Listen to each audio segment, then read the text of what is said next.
हज़रत शेखुल इस्लाम हज़रत मौलाना हुसैन मदनी नव्वरल्लाहु मरक़दहू के खास शागिर्द हज़रत मौलाना इस्माइल साहब कटकी, जो शेर उड़ीसा के नाम से जाने जाते थे, खास शागिर्द थे। जब कादियानियों का फितना यहाँ चला तो उन्होंने शेखुल इस्लाम ने हज़रत इस्माइल साहब से कहा कि तुम उड़ीसा जाओ, वहां पर दीन को फैलाओ, कादियानियों से तुम वहां पर मुनाजरा करो। तो हजरत तशरीफ लाए, कादियानियों से मुनाजरा किया, मदरसा कायम किए। एक मदरसा का तुफैल और सदका है, और हजरत अमीर शरीयत अव्वल और शेर उड़ीसा जिसके नाम है इस्माइल साहब रहमतुल्लाह अलैह का ये सदका है। उन्होंने कादियानियों के पीछे लगे और मुनाजरा किए तो कादियानियों का छक्का छुड़ा दिया उन्होंने। सिर्फ यहां नहीं, उड़ीसा से बाहर हिंदुस्तान के अंदर में भी, और हिंदुस्तान के अलावा आखिर वक्त में हजरत इंग्लैंड भी तशरीफ ले गए मुनाजरा के लिए।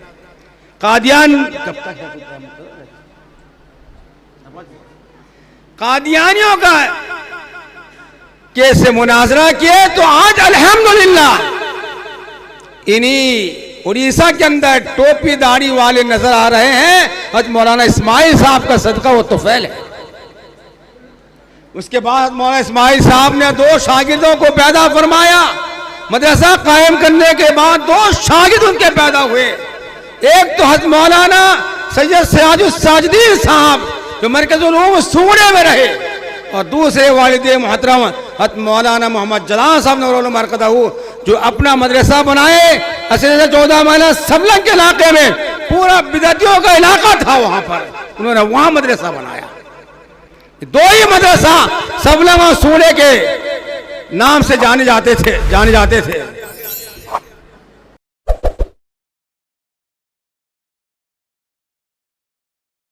बुलंग सूड़ा खुदा की कसम न चला है न चलेगा बिदत का रसम। हमारे बिस्मिल साहब थे सबलंग के, उन्होंने शेर लिखा था उन्हें।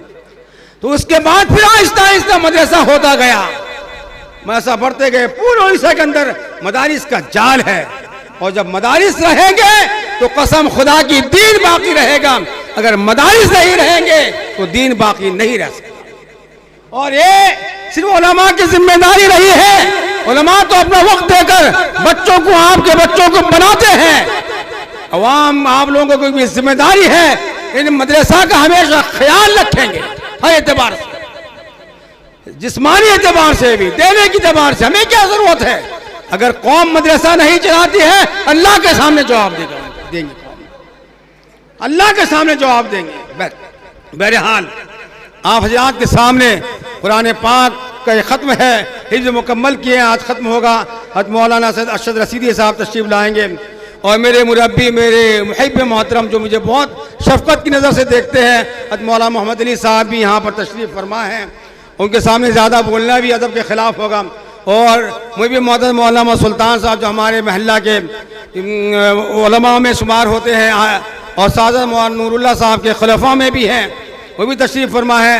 हज़रत मौलाना आसिफ साहब जो मेरे समझ लीजिए मामूजात भाई भी हैं, वो भी यहाँ मुफ्ती आसिफ साहब, इस तरह और भी उलमा किराम बड़े मेहनत और शफ़क़त से बच्चों को तैयार किए। बच्चे आपके सामने हैं, वाकई तौर पर बच्चों को दिल कर तबीयत खुश हो जाती है। मेहमानाने रसूल है। कोई इंसान अगर मेहमानाने रसूल के सर पर शफ़क़त का हाथ रख दे, कसम खुदा को उसका बेड़ा पार हो जाएगा।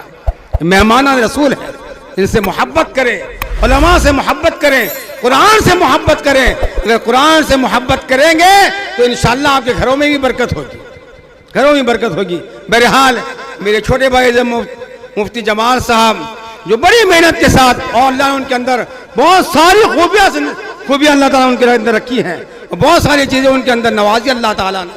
अल्लाह ताला से दुआ है अल्लाह ताला उनको और मज़ीद तरक्की अता फरमाए, और इस मदरसा को दीन दोगुनी रात चौगुनी तरक्की अता फरमाए, और उनके ज़रिए से दीन का और भी काम ले ले, और साथ से इनके साथिज़ा भी जिस मेहनत से काम के अल्लाह ताला उनकी हयात में बरकत अता फरमाए, और ज़्यादा से ज़्यादा दिन के काम करने की तौफीक अता फरमाए। आमीन सुम्मा आमीन। व आखिर दाअवाना अल्हम्दुलिल्लाहि रब्बिल आलमीन।